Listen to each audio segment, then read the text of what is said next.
चित स्वभावाय भावाय सर्वभावांतरच्छिदे वंदितु सर्वसिद्धे ध्रुवमचलमणो भवं गतिं पत्ते बोच्छामि समय पाहुड निर्मो सुध केवली भणिदम्।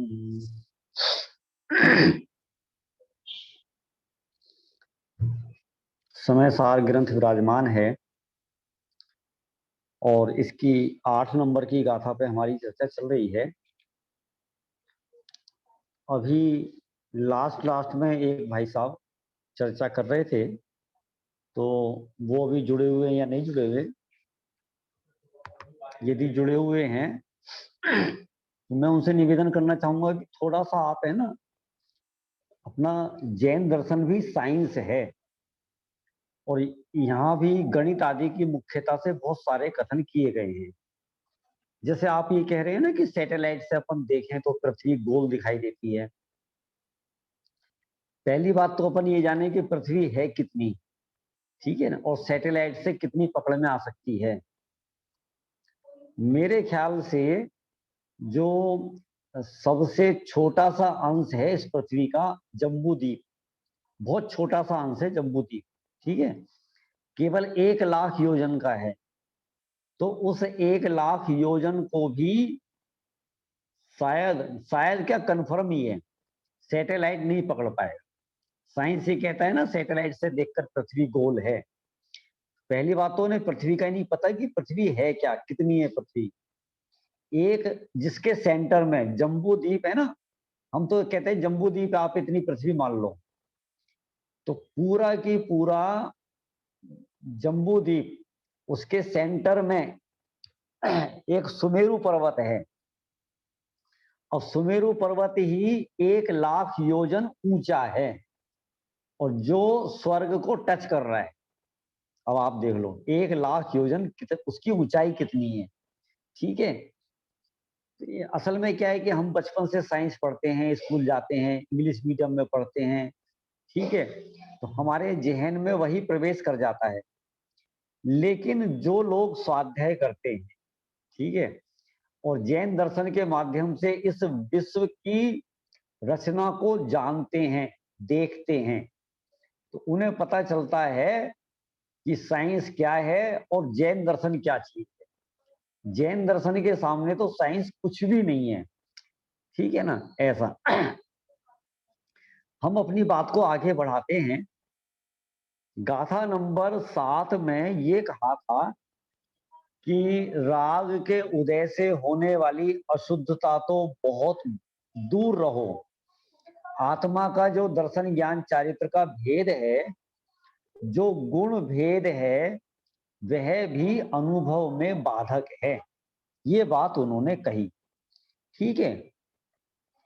उसमें ये बात भी आई थी कि जैसे रागादि अशुद्ध भावों को आत्मा का कहना ये व्यवहार है और आत्मा में ज्ञान दर्शन चारित्र का भेद करना ये भी व्यवहार है। फिर उन्होंने बाद में ये कहा कि इस व्यवहार से आत्मा की प्राप्ति नहीं होती है। आत्मा की प्राप्ति नहीं होती माने आत्मा का अनुभव नहीं होता, ये बात उन्होंने कही, ठीक है ना। तो फिर वो ये प्रश्न खड़ा होता है कि जिस व्यवहार से आत्मा का अनुभव नहीं होता, तो आपने उस व्यवहार का कथन ही क्यों किया? फिर आपने शास्त्र में ऐसा क्यों कहा कि आत्मा का राग और आत्मा में ज्ञान दर्शन चारित्र आदि भेद हैं? ये व्यवहार का ही कथन आपको नहीं करना चाहिए था, आप सीधा परमार्थ का कथन करते, है ना। तो उन्होंने उत्तर दिया कि बिना व्यवहार के परमार्थ को समझाया नहीं जा सकता।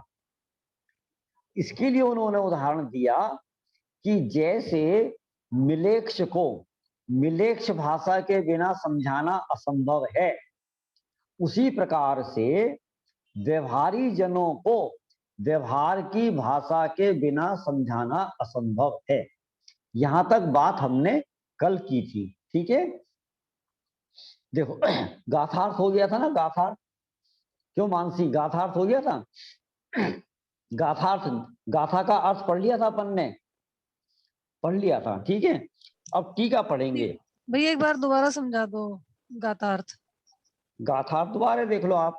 हाँ एक बार रिपीट कर दो। जैसे अनार्य, अनार्य का मतलब होता है मिलेक्ष, ठीक है। मिलेक्ष क्यों होता है? आर्य का उल्टा, समझ में ना, क्योंकि भरत क्षेत्र है अपना, भरत क्षेत्र में एक आर्य खंड है और 5 मिलेक्ष खंड है, ठीक है। तो हम उसको अनार्य खंड भी कह सकते हैं और मिलेक्ष खंड भी कह सकते हैं, ठीक है। तो जैसे मिलेक्ष जन को, अनार्य को, अनार्य भाषा के बिना किसी भी वस्तु का स्वरूप ग्रहण करने के लिए कोई समर्थ नहीं है।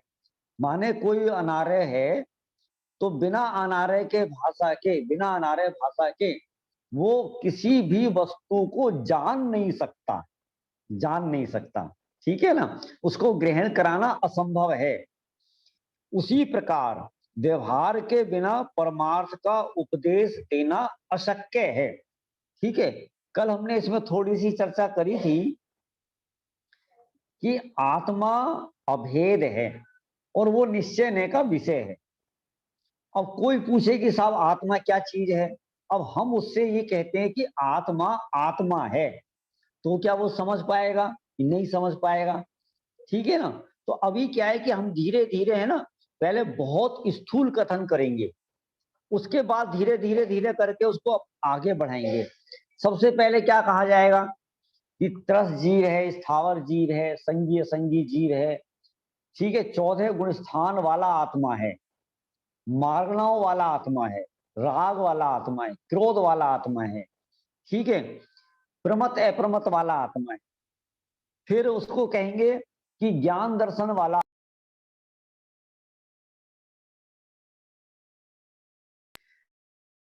धन है।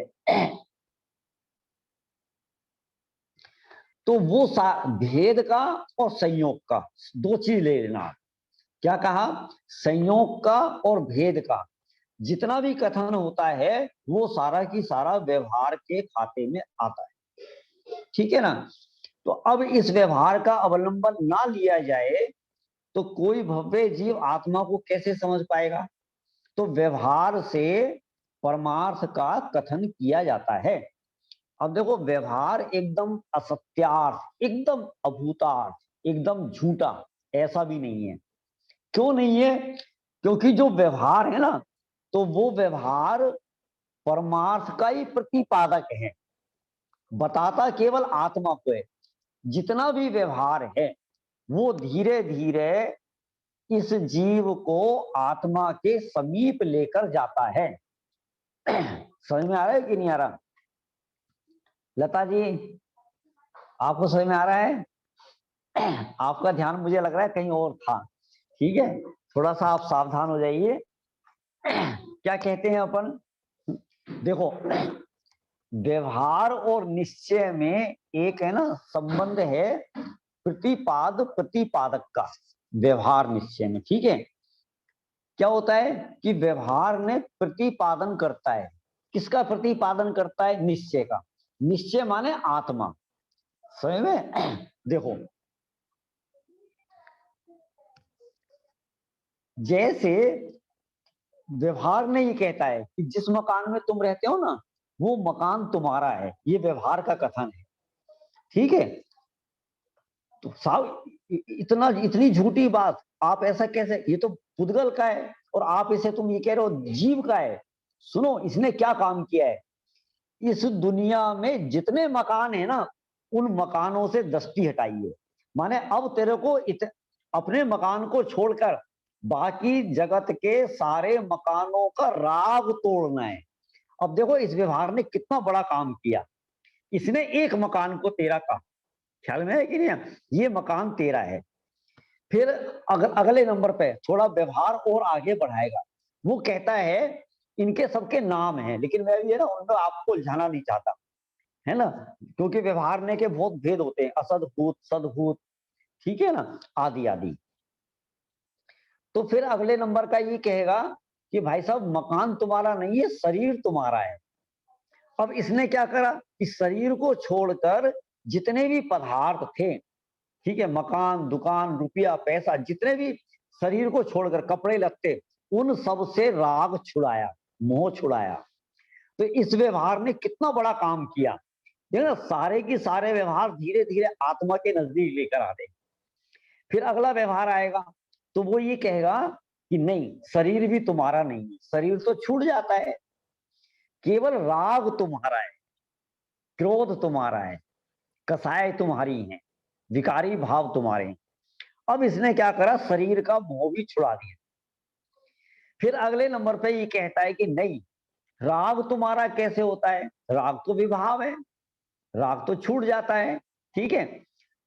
ज्ञान तुम्हारा है, जीव का ज्ञान। अब इसने क्या करा, सारे विभाव भावों से हमारी दृष्टि हटाई और अपने जो ज्ञानादि गुण हैं स्वभाव वाले, तो उनमें एकाग्रता कराई, उसमें लेकर आए।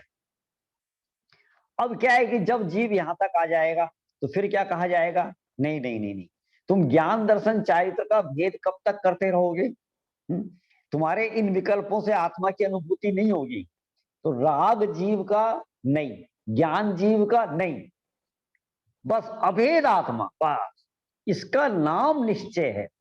निश्चय ने जो कथन करता है, देखो मैं आपसे पूछता हूं, बोलो निश्चय ने से आत्मा कैसा है, आप बताओ, कोई बता सकता है निश्चय ने से आत्मा कैसा है? कोई बता सकता है तो स्पीकर ऑन करके बोल के बताए, निश्चय ने से आत्मा कैसा है? अभेद, अभेद आत्मा, अभेद है। हाँ जी। देखो ये भी व्यवहार है, आपने कहा ना अभेद, ठीक है, वो नित्य भी तो है, एक भी तो है।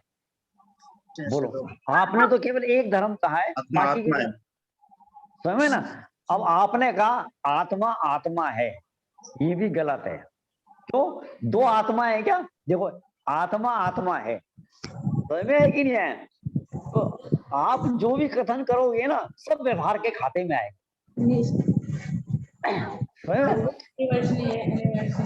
बस बस बस बस, आत्मा को कहा नहीं जा सकता परम शुद्ध निश्चय से, हाँ, बस बस वही वही शब्दों में वही, नहीं कहा ठीक जा है ना। सकता। हाँ ठीक है ना। अब सब लोग अपने स्पीकर ऑफ कर लेना।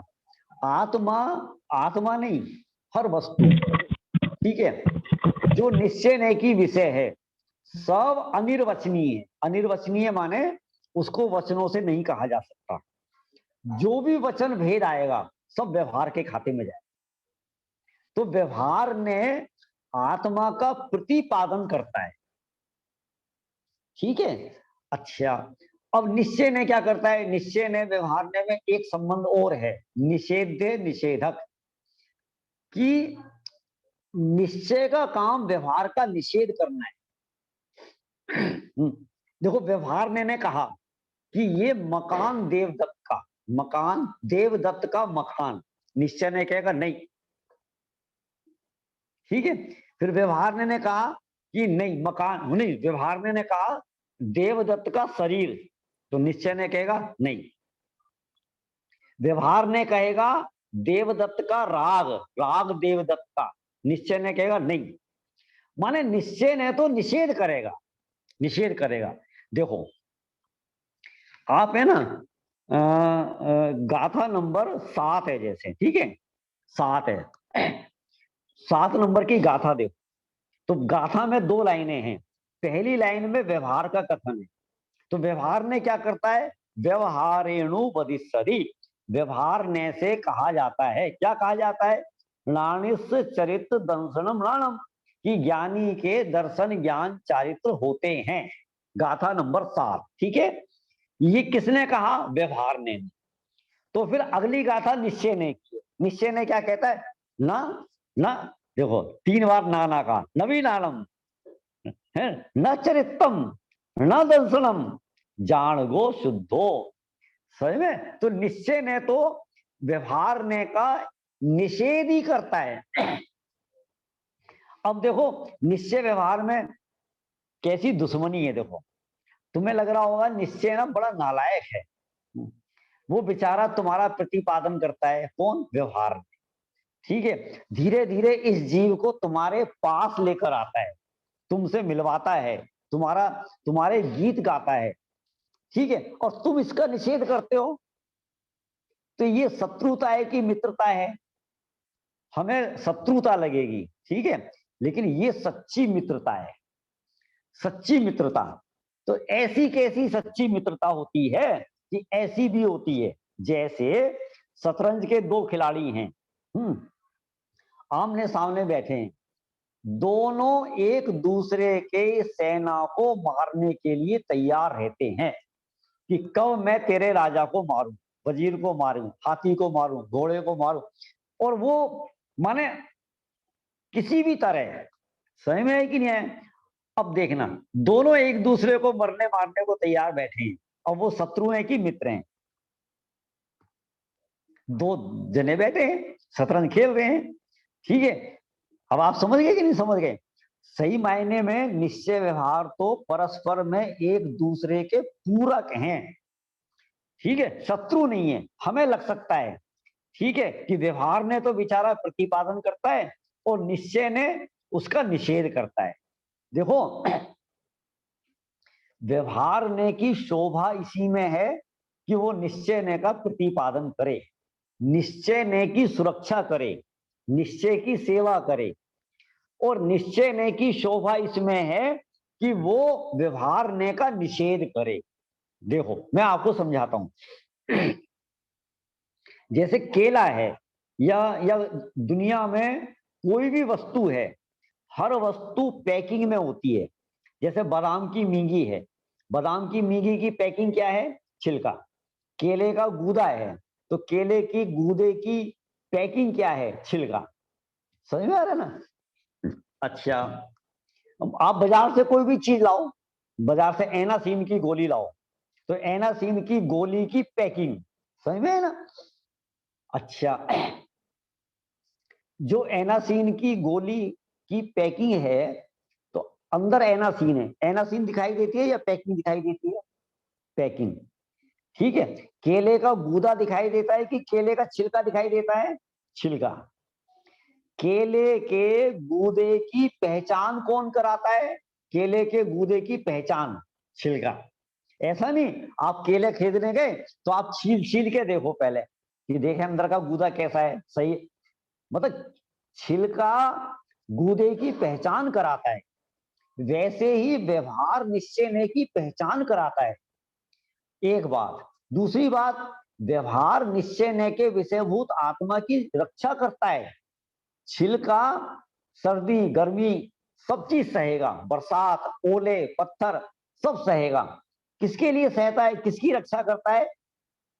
निश्चय, बादाम की, केले की, ठीक है। लेकिन अब आप है ना, ये सारी बात सुनने के बाद, ठीक है, आपको लगा कि पैकिंग की कितनी महिमा है, पैकिंग तो बहुत अच्छी चीज है, ठीक है। अब जब आप केला खाओ तो आप छिलके के प्रति दया करोगे? छिलके के प्रति अपने को दया करनी चाहिए? समझ में? नहीं करनी चाहिए। यदि आपने छिलके के प्रति दया करी तो आप केला नहीं खा पाओगे, ठीक। केला खाने के लिए आपको व्यवहार का बड़ी निर्दयता से निषेध कर देना चाहिए, उसके प्रति कोई राग नहीं रहना चाहिए। तो जितना भी हमारा व्यवहार है वो राग है, ठीक है, लेकिन उस राग का आपको राग नहीं करना चाहिए। राग होना अलग बात है। 28 मूल गुण है, देव दर्शन का भाव है, शास्त्र लिखने का राग है। अभी आप क्या कर रहे हो बोलो? प्रवचन सुन रहे हो, ठीक है। राग भाव से सुन रहे हो कि वितराग भाव से सुन रहे हो? बोलो। राग भाव से सुन ले, क्योंकि हमको प्रवचन सुनने का राग है, ठीक है ना। तो ये राग, राग भला है कि बुरा है? अशुभ राग की अपेक्षा से भला है। लेकिन यदि मुझे शुद्ध आत्मा में जाना है तो उसके लिए अपने को ये राग भी छोड़ना पड़ेगा। समझ में आई कि नहीं आई बात? ऐसा, ठीक है। अब इसकी देखो नयों की चर्चाएं तो बहुत हैं, बहुत सारी चर्चाएं, यहां तो हमने आपको शॉर्ट में बता दिया है। अब आगे क्या कहते हैं, टीका देखो। जैसे किसी मिलेच्छ से यदि कोई ब्राह्मण स्वस्ति ऐसा शब्द कहे तो वो मिलेच्छ उस शब्द के वाच्यवाचक संबंध को न जानने से कुछ भी न समझकर उस ब्राह्मण की ओर मेढ़े की भांति आंखें फाड़कर टकटकी लगाकर देखता ही रहता है। अब ब्राह्मण है हिंदी भाषा को जानने वाला, और जो मिलेच्छ है वो मिलेच्छ भाषा को जानता है। अब ब्राह्मण ने कहा स्वस्ति, स्वस्ति, स्वस्ति का मतलब होता है तुम्हारा कल्याण हो, ठीक है। और वो मिलेच्छ है, अब उसे ये नहीं पता कि इसने मेरे को कोई आशीर्वाद दिया है या कोई गाली दी है। वो तो ब्राह्मण को टकटकी लगाकर देख रहा है, ठीक है, उसे नहीं पता इसने क्या कहा है। ख्याल में है कि नहीं है? क्यों? क्योंकि वो उस भाषा को नहीं जानता। उस भाषा को नहीं जानता माने कि ये जीव निश्चय की भाषा को नहीं जानता, ठीक है। अब हम कहें कि शुद्धात्मा, अब उसे क्या पता शुद्धात्मा क्या होता है, शुद्धात्मा किसे कहते हैं, ठीक है, तो उसे मजा नहीं आएगा, ठीक है। हम कहेंगे अरे भाई केवल ज्ञान स्वरूप आत्मा, सिद्ध जैसा आत्मा, भगवान आत्मा, भगवान जैसा आत्मा। तो अब हमने ये भेद खड़े करे ना, तो अब उसको बहुत बढ़िया मजा आएगा, समझ में कि नहीं? ऐसा स्वस्ति का मतलब क्या होता है? तुम्हारा कल्याण। स्वस्ति का अर्थ क्या होता है? अर्थ स्वस्ति का मतलब होता है कि इस जगत में स्वयं की तो अस्थि है, स्वयं माने मैं, ठीक है, और बाकी सबकी नास्ति है। मुझ में बस मेरे आत्मा की अस्थि, और मेरे आत्मा में सारे जगत की नास्ति, माने मेरे में कुछ नहीं है, मेरे में राग नहीं, ठीक है, मेरा रूप नहीं, मेरा शरीर नहीं, मेरा मकान नहीं, इसका नाम है स्वस्ति। स्वयं की अस्थि और बाकी सबकी नास्ति, ठीक है। अब यहां पर स्वस्ति का क्या अर्थ किया है? कि तुम्हारा अविनाशी कल्याण हो। अब आगे देखो आप, किंतु जब ब्राह्मण की और मिलेच्छ की भाषा का दोनों का अर्थ जानने वाला कोई दूसरा पुरुष या वही ब्राह्मण मिलेच्छ भाषा बोलकर, ठीक है ना, उसे समझाता है कि स्वस्ति शब्द का अर्थ यह है कि तेरा अविनाशी कल्याण हो।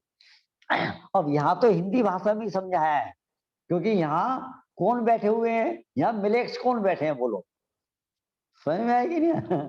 यहाँ तो मिलेच्छ सब बैठे हुए हैं, ठीक है। यदि वो मिलेच्छ भाषा में बोलते आचार्य कुंद कुंद, ठीक है, तो हमें समझ में नहीं आता।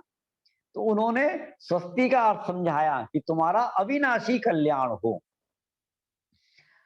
तब तत्काल ही उत्पन्न होने वाले अत्यंत आनंद में अश्रुओं से जिसके नेत्र भर जाते हैं, माने खुशी के आंसू भर जाते हैं। ओहो, मेरे लिए इतना बड़ा आशीर्वाद दिया इस ब्राह्मण ने कि तेरा अविनाशी कल्याण हो। अविनाशी माने समझ रहे हो आप, कि जिसका कभी नाश नहीं होता, ऐसा कल्याण हो। कल्याण माने आनंद, सुख, कि तू इतना सुखी हो, इतना सुखी हो कि उसका कभी अब अंत नहीं आना चाहिए। अविनाशी, उसका कभी नाश नहीं होना चाहिए। अभी तो क्या है, आज सुखी है कल दुखी है, आज एक एक पल का सुख आया फिर वही महीनों का दुख आ गया। हमारा तो अविनाशी कल्याण नहीं है। लेकिन किसी ब्राह्मण ने समझ में है कि नहीं है? क्या होता है कि जो आशीर्वाद दिया जाता है ना, जो बात कही जाती है, तो उसकी भाव भाषा भी तो अपने को आनी चाहिए ना, है ना। अभी देखो हमसे कोई कहे कि तू तो राजा है राजा, अपने को कैसा लगता है? ऐसा। कोई कहे यार कुछ भी कहो तुम बड़े स्मार्ट लगते हो, स्मार्ट, कैसा लगता है बोलो, अंदर में कैसा लगता है? कोई कहे तू तो बिल्कुल गंवार लगता है, गंवार, है ना, शकल ही तेरी गधे पे गई है, तो कैसा लगेगा? समझ में है ना? अब देखना, जब हम स्वाध्याय करते हैं, ठीक है, तो आचार्य कहते हैं हे भव्य सुनो, तो हम पढ़ जाते हैं, आगे बढ़ जाते हैं, हमें आनंद ही नहीं आता, हमें वो क्या कह रहे हैं। भव्य की भाव भाषणा पता होनी चाहिए ना, कि यदि आचार्य कुंद कुंद ने मुझे भव्य कह दिया तो इसका मतलब ये हो गया कि मेरा मोक्ष जाना निश्चित हो गया। नहीं तो क्या होता, सोचो आप। हैं वो माने अनंत काल तक जो भव्य नहीं होते, वो अनंत काल तक माने कभी मोक्ष नहीं जाते, कभी मोक्ष नहीं जाते, कभी सम्यक दर्शन नहीं, कभी सुख नहीं। बोलो, कभी, बस कुछ नहीं कह सकते हम। बार बार अनंत अनंत अनंत काल के लिए वो निगोद जाएगा। ठीक है, उसको कहते हैं अभव्य। उसके जन्म मरण का कभी अंत नहीं आएगा, उसके दुखों का कभी अंत नहीं आएगा, उसको कहते हैं अभव्य।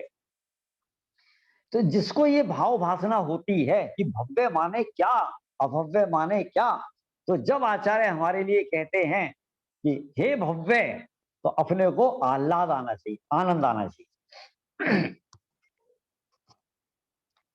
अरे साहब, आप तो बड़े करोड़पति हैं, हमें तो पता ही नहीं था। तो कोई हमसे, आओ सेठ जी बैठो। ठीक है, सेठ जी बैठो, भले ही सेठ नहीं हो, सही में ना, लेकिन कोई सेठ जी कह रहा है आओ सेठानी बैठो, लगता है हम, ख्याल में इनकी भाव भाषणा है। लेकिन ये मेरा स्वरूप नहीं है, ख्याल में है कि नहीं है?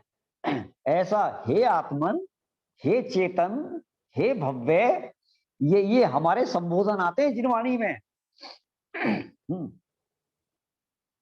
तो क्या कहा, अश्रुओं से जिसके नेत्र भर जाते हैं, ऐसा वह मिलेच्छ इस स्वस्ति शब्द के अर्थ को समझ जाता है। इसी प्रकार व्यवहारी जन भी आत्मा शब्द के कहने पर आत्मा शब्द के अर्थ का ज्ञान न होने से कुछ भी न समझकर मेढ़े की भांति आंखें फाड़कर टकटकी लगाकर देखते रहते हैं, है ना। अब देखो ना, किसी ने हमसे कहा हे आत्मा, अब हमें क्या पता आत्मन क्या होता है। देखो, कभी ऐसा शब्द, ऐसी लाइन आती है ना, ये जीव अनादि काल से दुखी है। ठीक है, बोलो, कभी लगता है कि ये जीव दुखी है? ऐसा लगता है ये जीव दुखी है? हमें क्या लगता है? देखो, वो पड़ोस के कोरोना हो गया, बेचारे बहुत दुखी। वो बुजुर्ग हो गए ना, उनकी आंखों की रोशनी चली गई, पैरों से चला नहीं जाता, वो बेचारे कितने दुखी हैं। वो है ना, वहां रहते हैं, बेचारों ने कितने काम कर लिए, उनकी कोई आजीविका नहीं है, कितने दुखी हैं। लेकिन मैं दुखी हूं, माने मैं अपने आप को जीव ही नहीं मानता। आचार्य ने कहा ये जीव कितना दुखी है, तो लगता ही नहीं कि मैं दुखी हूं। ऐसा, ठीक है ना, अपने आप को जीव माना ही नहीं है। तो ऐसे ही कहते हैं, मान लो किसी से कहें हे आत्मा, ठीक है, तो वो क्या है कि कुछ नहीं, वो मेढ़े की भांति टकटकी लगाकर आंखें फाड़ फाड़ कर देखता रहेगा। क्या कहा, आत्मा शब्द के अर्थ का ज्ञान न होने से कुछ भी न समझकर मेढ़े की भांति आंखें फाड़कर टकटकी लगा देखते थे। किंतु जब व्यवहार परमार्थ मार्ग पर सम्यक ज्ञान रूपी महारथ को चलाने वाले सारथी की भांति, क्या गजब की बात कही है, कोई आचार्य है, या सारथी किसको कहा है? आचार्यों को। आचार्यों को क्यों कहा है? क्योंकि वे व्यवहार परमार्थ दोनों को यथार्थ जानते हैं। सुनो, निश्चय और व्यवहार, इसमें से सम्यक ज्ञान का अंश कौन सा है और मिथ्या ज्ञान का अंश कौन सा है? दो चीजें है ना, एक व्यवहार और एक निश्चय। तो सम्यक ज्ञान का अंश कौन सा और मिथ्या ज्ञान का अंश कौन सा है? बोलो, कौन बताएगा? निश्चय है सम्यक ज्ञान का, और एकांत समय ज्ञान, एकांत समय ज्ञान भी मिथ्या है, एकांत वो भी मिथ्या है। वेरी गुड, वेरी गुड, बहुत बढ़िया। ठीक है, अब देखो, इतनी इतनी गहराई में तो अपन नहीं जा रहे। ठीक है, सही मायने में जो ने है ना, ने, चाहे निश्चय ने है और व्यवहार ने, दोनों ही सम्यक ज्ञान के अंश हैं। सम्यक ज्ञान के अंश हैं। निश्चय और व्यवहार सम्यक ज्ञानियों को होते हैं, अज्ञानियों को नहीं। अज्ञानी को तो पता ही नहीं कि निश्चय क्या है, व्यवहार क्या है। वो तो क्या है, वो तो इतना मूर्ख है, हाथी जैसा मूर्ख, हाथी जैसा। कैसा मूर्ख? जैसे क्या है कि उसके सामने है ना, गन्ने में घास मिलाकर दे दो, ठीक है, घास में गन्ना मिलाकर दे दो, तो वो गन्ना और घास मिलाकर खाता है। तो वो क्या सोचता है कि जो गन्ने की मिठास है ना, तो उसे ऐसा लगता है कि ये घास में से आ रही है, गन्ना भी मीठा है और घास भी मीठी है, तो वो तो दोनों को एक जैसा मानता है, ठीक है, दोनों को एक जैसा खाता है। उसे कहते हैं अज्ञानी मूर्ख। लेकिन आचार्यों को पता है निश्चय क्या है, व्यवहार क्या है, तो इसलिए उनको सम्यक ज्ञान निश्चय व्यवहार परमार्थ मार्ग पर सम्यक ज्ञान रूपी महारथ को चलाने वाले सारथी की भांति अन्य कोई आचार्य अथवा आत्मा शब्द को कहने वाला स्वयं ही व्यवहार मार्ग में रहता हुआ आत्मा शब्द यह अर्थ बतलाता है कि दर्शन ज्ञान चारित्र को जो सदा प्राप्त हो वह आत्मा है। अब क्या अकेला अकेला आत्मा कहा था, तो वो तो समझ में आया नहीं, ठीक है। लेकिन जब उसे कहा दर्शन वाला आत्मा, ज्ञान वाला आत्मा, चारित्र वाला आत्मा, अब हमने व्यवहार से समझाया उसको, ठीक है। तो जब ऐसा समझाया तब तत्काल ही उत्पन्न होने वाले अत्यंत आनंद से जिसके हृदय में सुंदर बोध तरंगे माने ज्ञान की तरंगे उछलने लगती हैं। समझ में है कि नहीं? ऐसा यहां तो खैर उदाहरण दिया जा रहा है। सचमुच में जिसको पहली बार आत्मा जानने में आता है, अनुभव में आता है, तो उसके केवल ज्ञान की तरंगे नहीं, सुख की तरंगे भी उछलने लगती हैं। ख्याल में है कि नहीं है? सचमुच में इस जीव का जन्म तो उस दिन होता है, किस दिन? जिस दिन सम्यक दर्शन की किरण किरण फूटती है, समझ लो, किरण उगती है, उस दिन जीव का जन्म है। राजमल जी पवैया की पंक्ति है, नए वर्ष का प्रथम दिवस ही नूतन दिवस कहाता है, लेकिन नूतन दिन वह है जब तत्व ज्ञान हो जाता है। हम हर साल नया वर्ष मनाते हैं, हर साल नया वर्ष। क्या नया है? पिछले साल भी अज्ञान था, इस साल भी अज्ञान है। पिछले साल भी मिथ्या दर्शन था, इस साल भी मिथ्या दर्शन है।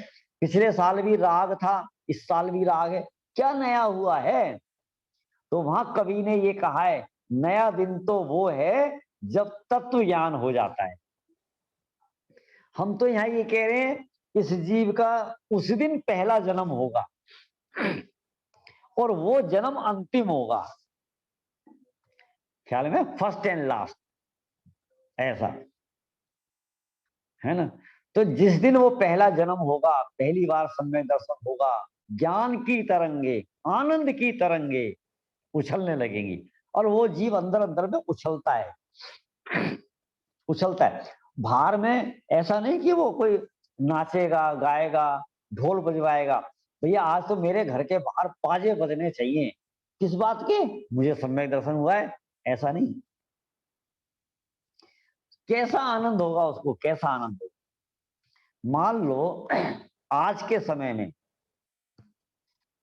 और आपके घर के किसी कोने में खुदाई करते हुए असरफियों का घड़ा मिल जाए, काय का? असरफियों का घड़ा या रत्नों का पिटारा मिल जाए, अब आप क्या करोगे? गली में आकर हल्ला मचाओगे, बैंड बाजा बजवाओगे, पार्टी देंगे? भैया पार्टी दो सबको, सारी दुनिया पूछेगी काय बात की पार्टी दे रहे हो? साहब मेरे घर में रत्नों का घड़ा मिला है, ठीक है। तो तुम लुट पिट जाओगे, लुट पिट जाओगे। इनकम टैक्स, सेल टैक्स, चोर, उचक्के, आतंकी, पुलिस वाले, पता नहीं कौन कौन आपके पास आ जाएंगे। ऐसे ही ख्याल में है ना, जिस जीव को रत्नत्रय की प्राप्ति होती है, रत्नत्रय की ये भी पिटारा है, सम्यक दर्शन, सम्यक ज्ञान, सम्यक चारित्र की, तो वो जीव बाहर में बताएगा नहीं, हल्ला नहीं मचाएगा। समझ में है कि नहीं है? किसी से कहेगा भी नहीं, कानों कान। क्यों? अपने मान लो सगे भाई से कह दे, तो सगा भाई अपनी धर्मपत्नी को कहे बिना रह जाएगा, और धर्मपत्नी अपने सगे भाई को बताए बिना रह जाएगी? बोलो कहां कहां तक बात पहुंच जाएगी? तो सारी दुनिया उसके, साहब सम्यक दर्शन हुआ है आपको? हाँ हुआ है। अच्छा कैसा हुआ? आत्मा कैसा दिखाई देता है? प्लीज प्लीज बताओ बताओ। तुझे कुछ नहीं करने देंगे, मजा नहीं लेने देंगे, तू तो आनंद ले, आनंद ले। वो जानता है जिसको सम्यक दर्शन होता है, यदि मैंने मुंह से ये बात निकाली, कदाचित वो बताएगा तो किसको बताएगा? जो उसकी गंभीरता को समझेगा। कोई आचार्य भगवान है, कोई सचमुच में कोई सम्यक दृष्टि धर्मात्मा जीव है, उनको तो बता सकता है। बाकी मोहियों को मैं यदि आपसे ये कह दूं ना जरा सा, ये मुझे हाथ देखना आता है, तो अगले दिन आपके सामने मैं प्रवचन नहीं कर पाऊंगा, टाइम ही नहीं मिलेगा। पर इतना सा कहना, हाथ देखना आता है। सही में है कि नहीं? तो ऐसा ज्ञान तरंगे उछलने लगती हैं, ऐसा वह व्यवहारी जन उस आत्मा शब्द के अर्थ को अच्छी तरह समझ लेता है। इस प्रकार जगत तो मिलेक्ष के स्थान पर होने से, जगत कौन जगत? हम तो नहीं ना, हम तो नहीं, हम मिलेक्ष तो नहीं है ना, है जगत। जगत तो जो आत्मा को नहीं समझ पा रहे, जो आत्मा को नहीं जानते, सब मिलेक्ष हैं। तो ये क्या कहा? जगत तो मिलेक्ष के स्थान पर होने से, और व्यवहार ने भी मिलेक्ष भाषा के स्थान पर होने से परमार्थ का प्रतिपादन करने वाला है, माने कहने वाला है। व्यवहार परमार्थ को ही तो बता रहा है ना, बता तो वो आत्मा को ही रहा है ना, अब चाहे वो जैसे भी बता रहा है। इसलिए व्यवहार ने स्थापित करने योग्य है, किंतु ब्राह्मण को मिलेक्ष नहीं हो जाना चाहिए। ख्याल में? मिलेक्ष भाषा मतलब आचार्यों को, व्यवहारी जनों को व्यवहार की भाषा में समझाना, ये अलग बात है, लेकिन व्यवहारी हो जाना ये अलग बात है। तो आचार्यों को व्यवहार की भाषा में बताते बताते बताते बताते व्यवहारी नहीं हो जाना। अब तुम्हारे सामने कोई छोटा बच्चा है, अब छोटे बच्चे से आप डेली जब भी बात करोगे ना, तुतला कर बात करोगे, मम पियोगे हैं बेटा, आज खीर खा लो, मीठी मीठी है, मीठी मीठी। मीठी मीठी माने समझते हो? मीठी मीठी माने मीठी मीठी है। अब ये तो क्या है, उस बच्चे के सामने उसको समझाने के लिए था। अब तुम कहीं पार्टी में जाओ और अपने ससुराल में जाओ, वहां पे भी आप अपने ससुर से कहो वैसे मीठी मीठी मीठी मीठी चीज चाहिए, मीठी मीठी। ओके, मीठी मीठी क्या होती है? ख्याल में है कि ऐसा? तो भैया व्यवहार की भाषा में समझाना अलग बात है, और व्यवहारी होना अलग बात है। ऐसा तो वो क्या कहना चाहते हैं? ब्राह्मण को मिलेक्ष नहीं हो जाना चाहिए, इस वचन से वह अनुसरण करने योग्य नहीं। ख्याल में? देखो, व्यवहारी नहीं होना इसका मतलब क्या कहना है? हम लोगों के लिए ऐसा कहा जा रहा है, व्यवहार की भाषा का प्रयोग करना अलग बात है, लेकिन व्यवहारी हो जाना माने अनुसरण नहीं करना, आप व्यवहार का अनुसरण नहीं करना। समझ में कि नहीं? ऐसा ख्याल में आई कि नहीं आई बात? ये व्यवहार अनुसरण करने लायक नहीं है। और मतलब आगे दिमाग मत खराब कर, आगे हो गया तो हो गया, आगे बढ़ने की चांस देखो। अब फिसल को निकला तो उठे जाएगी, तो फिसला ही पड़ा रहेगा। आप हमारे उठेगा नहीं, उठ वहां से एक वैसे जा रहा था। जरा देखना देखना किन्हीं का, हाँ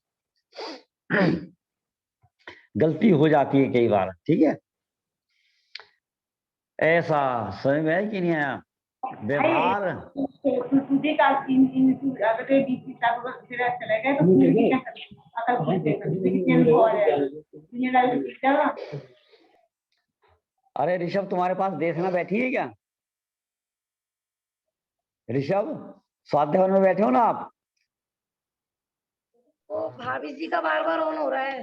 हेलो, भाभी जी का ऑन हो रहा है बार बार, पता नहीं कहाँ पर है भाभी जी। अच्छा, हाँ तो अभी सबको तपस्या से फोन करा रही हूँ। हाँ, सबको बंद है, सबको बंद कर दो आप। चलो आगे चलते हैं अपन। क्या कहा? व्यवहार की भाषा कहना अलग बात है, लेकिन अनुसरण करना अलग बात है, मतलब व्यवहारी नहीं हो जाना। ठीक है, एक उदाहरण और देखो आप। जरूरत पड़ने पर घर में बहू बेटियों के होने पर खांसना अलग बात है, लेकिन खांसी को भला मानना ये अलग बात है। जरूरत पड़ने पर खांसना, ठीक है, और तुम खांसी को ही भला मानने लगो। आवश्यकता अनुसार व्यवहार का अनुसरण करना, ठीक है, माने व्यवहार से कथन करना अलग बात है, लेकिन व्यवहार को ही भला मानना अलग बात है। भावार्थ देखो, लोग शुद्ध नय को नहीं जानते, क्योंकि शुद्ध नय का विषय अभेद एक रूप वस्तु है, किंतु वे अशुद्ध नय को ही जानते हैं, क्योंकि उसका विषय भेद रूप अनेक प्रकार का है ना। निश्चय नय का विषय अभेद एक प्रकार का, व्यवहार नय का विषय भेद और अनेक प्रकार का। व्यवहार के बहुत भेद प्रभेद हैं, ठीक है।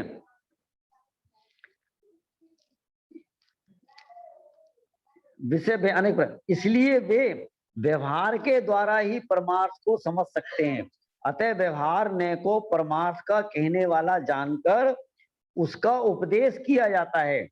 इसका अर्थ यह नहीं समझना चाहिए कि यहाँ व्यवहार का अवलंबन कराते हैं, प्रत्युत व्यवहार का अवलंबन छुड़ाकर परमार्थ में पहुंचाते हैं, ये समझना चाहिए।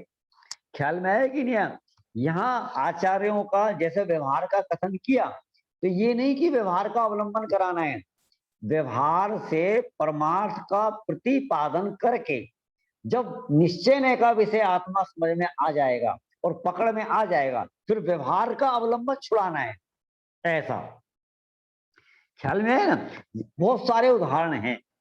जैसे क्या है, अपन ऊपर जाने के लिए सीढ़ी का प्रयोग करते हैं, तो जब छत पे चले जाते हैं तो फिर सीढ़ी की कोई आवश्यकता, ख्याल में ना? या मंदिर जाने के लिए अपन खड़ाओं का प्रयोग करते हैं, तो मंदिर पहुंच गए तो अब खड़ाओं की क्या आवश्यकता है। ऐसे ही जब निश्चय नय का विषय भूत आत्मा हमारे को समझ में आ जाता है, तब व्यवहार नय का अवलंबन भी छोड़ दिया जाता है, ऐसा। आगे देखो, अब प्रश्न होता है, फिर प्रश्न होता है कि व्यवहार ने परमार्थ का प्रतिपादक कैसे है। इसके उद्दर स्वरूप गाथा सूत्र कहते हैं, है ना। क्योंकि पिछली गाथा में क्या कहा, 8 नंबर की गाथा में ये कहा गया कि व्यवहार ने परमार्थ का प्रतिपादन करता है, इसलिए हमने व्यवहार का को जिनवाणी में स्थान दिया। तो अब ये प्रश्न हो गया कि व्यवहार ने निश्चय नय का प्रतिपादन कैसे करता है। इस प्रश्न के उत्तर में ये गाथाएं हैं। देखो गाथा क्या है। जो ही सुदेण ही गच्छति अपान मिलम तु केवलम शुद्धम तम शुद्ध केवली मिशिणो भड़ंती लोयपदी वैरा। जो सुदनाणम सब्बम जानति शुद्ध केवली तमाहुजिणा नाणम अप्पा सब्बम जम्मा शुद्ध केवली तम्मा। क्या कहते हैं यहां पर, देखो सबसे मोटा अर्थ तो ये है, श्रुत माने शास्त्र भी होता है, और श्रुत माने एक आत्मा का ज्ञान का अंश भी होता है, श्रुत ज्ञान है ना, मति ज्ञान, श्रुत ज्ञान, अवधि ज्ञान, मन पर्याय ज्ञान और केवल ज्ञान। तो ये जो 5 भेद हैं ये ज्ञान की पर्याय हैं, और ये जितना भी जिनागम है, कोई सा भी शास्त्र है, उसको भी अपन श्रुत कहते हैं। अब ये सारा क्या सारा जिनागम, समस्त शास्त्र किसका प्रतिपादन कर रहे हैं? आत्मा का है ना। आपने पूछा ना कि व्यवहार ने निश्चय ने का प्रतिपादन कैसे करता है, ठीक है। तो सबसे मोटी बात तो ये है कि जितना भी वचन रूप द्रव्य श्रुत है, वचन रूप, ठीक है ना, इसको द्रव्य श्रुत कहते हैं, तो वो सारा की सारा आत्मा को ही कहने वाला है। चाहे महावीर पुराण भी होगा ना, तो महावीर पुराण में भी महावीर भगवान की कहानी सुनाकर लास्ट में क्या उपदेश आएगा कि हमें भी महावीर भगवान जैसा बनना चाहिए। ये 24 तीर्थंकर पुराणों में कोई मुख्य रूप से 24 तीर्थंकर की कहानी नहीं, उस कहानी के पीछे का क्या उद्देश्य है कि जैसे वो 24 की 24 तीर्थंकर भगवान बने, और वो किस विधि से भगवान बने, इस विधि से भगवान बने, उन पुराणों में बता रखा है। तो वही विधि से तुम्हें भी भगवान बनना चाहिए, माने तुम्हें भी आत्मा को प्राप्त करना चाहिए। तो इस प्रकार से व्यवहार परमार्थ का ही प्रतिपादक होता है, ऐसा, ठीक है। अब हमने कहा कि ज्ञान वाला आत्मा, दर्शन वाला आत्मा, ठीक है, तो ये किसका प्रतिपादन कर रहा है? निश्चय का प्रतिपादन कर रहा है। और तो और राग वाला आत्मा, ये अपन ने कहा, तो राग वाला राग के एंगल से किसको बताया जा रहा है? कि आत्मा को बताया जा रहा है। क्या होगा कि जहां जहां जहां जहां राग होता है ना, वहां वहां आत्मा होता है, ठीक है ना, वहां संसार अवस्था में, ठीक है ना, बिना आत्मा के राग नहीं होता है, ऐसा। अब जो पूछने वाला है, समझने वाला है, वो भी रागी है, तो हमने उसको कहा राग वाला आत्मा। तो इससे होगा क्या कि एक ना एक दिन वो आगे बढ़ते बढ़ते राग को तो छोड़ देगा और आत्मा को पकड़ लेगा, ऐसा। ख्याल में है कि नहीं? अब देखो यहां पर क्या कहते हैं, गाथा देखो आप, जो जीव निश्चय से वास्तव में श्रुत ज्ञान के द्वारा इस अनुभव गोचर केवल एक शुद्ध आत्मा को सन्मुख होकर जानता है, उसे लोक को प्रगट जानने वाले ऋषीश्वर श्रुत केवली कहते हैं। क्या कहा? वर्तमान में जो श्रुत ज्ञान है ना, क्षोक्षम ज्ञान है, ठीक है, ज्ञान का ही अंश है, वो ज्ञान ही है, हम ज्ञान का अंश कह रहे हैं ना। इतनी बड़ी मिश्री की डली है, इतनी बड़ी, उसमें से इतना सा एक दाना अपन ने निकाल लिया, क्या चीज है वो? क्या कहो? मिश्री का दाना और मिश्री, बोलो इसमें क्या अंतर है? ठीक है, अच्छा। इसी प्रकार से समुद्र है, समुद्र, और समुद्र में से हमने एक बूंद निकाली, तो एक बूंद और समुद्र का पूरा पानी, बोलो उसमें क्या अंतर है? उसी का अंश है ना। आप समुद्र की एक बूंद को चखकर पूरे की पूरे समुद्र का ज्ञान कर सकते हो कि नहीं कर सकते हो? बोलो। एक बूंद से पूरे समुद्र को जाना जा सकता है। ठीक इसी प्रकार से अपना जो श्रुत ज्ञान है ना, अभी जो श्रुत ज्ञान है, ठीक है, अभी अपन जो शास्त्र जान रहे हैं, कैसे जान रहे हैं? श्रुत ज्ञान से जान रहे हैं, ठीक है ना। अब ये भी क्या है? वो केवल ज्ञान का अंश है। बोलो, केवल ज्ञान में और श्रुत ज्ञान में क्या अंतर? वही अंतर है जो एक समुद्र में और समुद्र की बूंद में अंतर है। अब इस श्रुत ज्ञान से, वर्तमान में जो हमारा श्रुत ज्ञान है ना, इस श्रुत ज्ञान से जो अपने आत्मा को जानता है, श्रुत ज्ञान सबसे पहले आत्मा श्रुत ज्ञान में ही जानने में आता है, ठीक है। तो जो श्रुत ज्ञान से अपने आत्मा को जानता है, तो उसे क्या कहते हैं? ये उसे केवली भगवान श्रुत केवली कहते हैं। ऐसा, ठीक है। और इसी सुरत ज्ञान से जो सारे द्वादशांग को जानता है, सारे द्वादशांग को, पूरे शास्त्रों को जानता है, पूरे आगम को जानता है, तो उसको भी सुरत केवली कहा जाता है। समझ में आया कि नहीं है? तो फर्क कितना है कि जो इस सुरत ज्ञान से अपने आत्मा को जानता है उसका नाम है निश्चय सुरत केवली, और जो उसी सुरत ज्ञान से सारे शास्त्रों को जानता है उसे कहते हैं व्यवहार से सुरत केवली। समझ में आया कि नहीं आया? जो कठिन तो नहीं जा रहा? बोलो प्रिंस भाई, कठिन लग रहा है आपको? हैं? दोबारा रिपीट कर देना भैया एक बार इसे। देखो क्या कहा, जो इस वर्तमान श्रुत ज्ञान में, श्रुत ज्ञान से अपने आत्मा को जानता है उसका नाम है निश्चय श्रुत केवली, और उसी ज्ञान से जो शास्त्रों को जानता है, सारे शास्त्रों को जानता है, उसे कहते हैं व्यवहार श्रुत केवली। अब मैं आगे आपको थोड़ा सा खुला करके समझाता हूं। देखो, एक आदमी बिजली के करंट को जानता है किताबों से, किताबों से, किताब में लिखा हुआ है कि बिजली के नंगे तार छूने से करंट लगता है, और करंट लगने से इस आदमी की मृत्यु तक हो सकती है, और करंट लगने में बहुत पीड़ा होती है। काय से जाना? किताब से। एक आदमी ने कभी आज तक किताब नहीं पढ़ी, उसने गलती से बिजली का नंगा तार छू लिया था, तो दोनों को करंट का ज्ञान है कि नहीं? है। अच्छा, निश्चय से करंट का ज्ञान किसको है? निश्चय से, ठीक है। जिसने बिजली का नंगा तार छूकर देख रखा है, उसे नहीं पता इसे करंट कहते हैं, इसे बिजली कहते हैं, शब्दों का नहीं पता उसको। समझ में ना? ये जो गधा होता है ना, गधा, और कहीं पर है ना एक बिजली का नंगा तार पड़ा हुआ है, हल्का तार है, और उसको छू के उसे करंट लगा, तो आज के बाद कभी वो उस तार की तरफ जाएगा नहीं। बोलो गधे को श्रुत ज्ञान है कि नहीं? उदाहरण श्रुत ज्ञान समझ गए ना? भाव ज्ञान, क्या ना, श्रुत ज्ञान का विषयभूत शुद्ध आत्मा।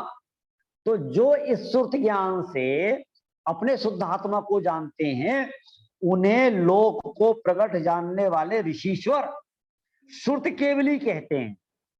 और जो उसी श्रुत ज्ञान से 6 द्रव्यों को, 7 तत्वों को, 9 पदार्थ को, आत्मा को, परमात्मा को, चेतन को, अचेतन को, कसाय को, वीतरागता को, माने इन सब चीजों को जानते हैं, आत्मा को छोड़कर सारे जगत को जानते हैं, उसको भी श्रुत केवली कहते हैं, लेकिन उसको कहते हैं व्यवहार श्रुत केवली।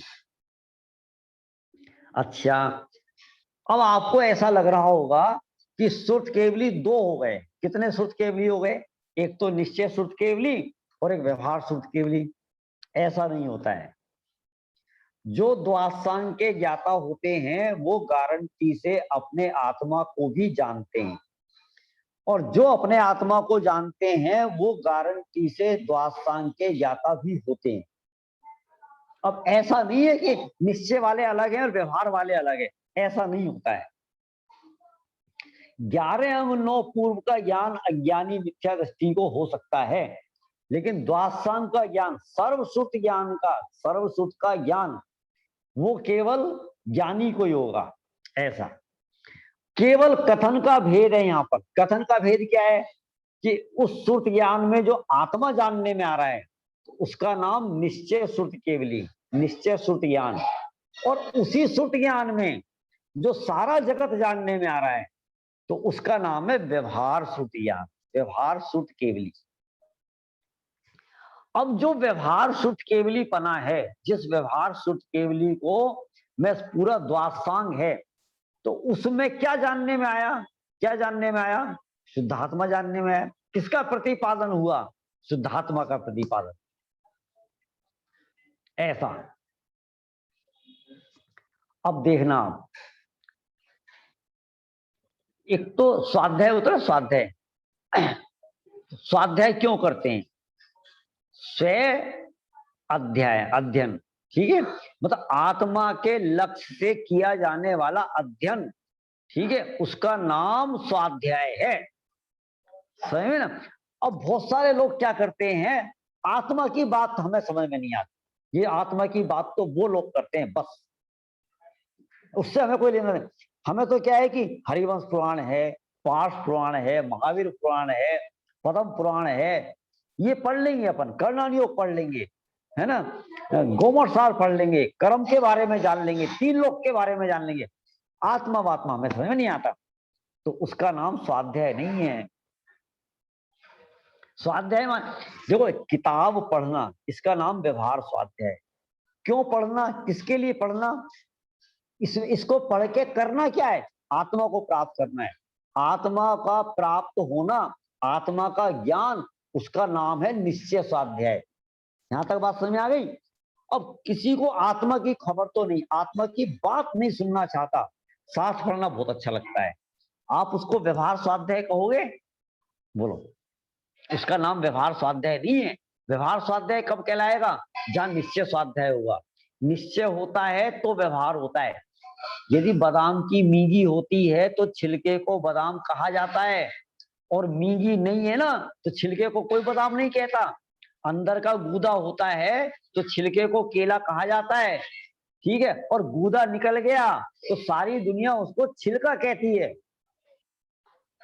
जहां जहां निश्चय नहीं होता तो वहां व्यवहार नहीं है। ऐसा ख्याल में है कि नहीं। अब समय अपना हो गया है, ठीक है, कि इसकी जो और अभी आगे की चर्चा है वो चर्चा अपन कल करेंगे। आज की चर्चा को अपन यहीं पर विराम देते हैं। क्या वाणी के ज्ञान से सूझे लोकालोक, तो वाणी मस्तक नमो सदा देतु धो। नमो अरिहंताणम, नमो सिद्धाणम, नमो आयरियाणम, नमो उवज्झायाणम, नमो लोय सब साहुणम। बोलिए द्वादशांग में जिनवाणी माता की जय। को सादर जय जिनेन्द्र। जय जिनेन्द्र। जय जिनेन्द्र। जय जिनेन्द्र सभी को।